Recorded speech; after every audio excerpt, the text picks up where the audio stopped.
Hey everyone, welcome back. If Discord keeps crashing on Windows 11, don't worry. This problem usually happens due to corrupted files, outdated drivers, or system conflicts. Let's fix it step by step.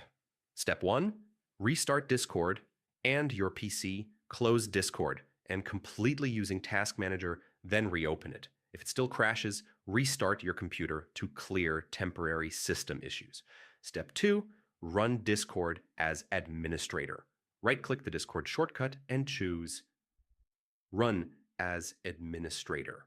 Permission issues can cause the app to crash during startup. Step 3. Disable hardware acceleration.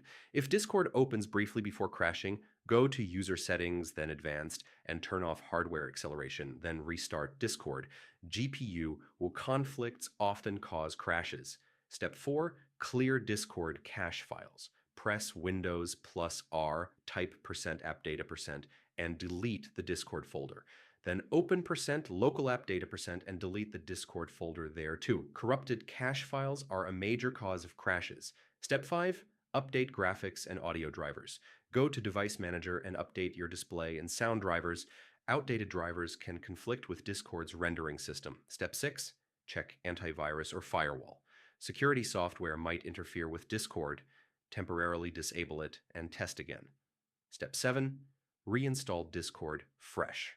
Uninstall Discord, restart your PC, then download the latest version from the official website and reinstall. Step 8. Install Windows Updates. Go to Settings arrow Windows Update and install pending updates to fix compatibility issues.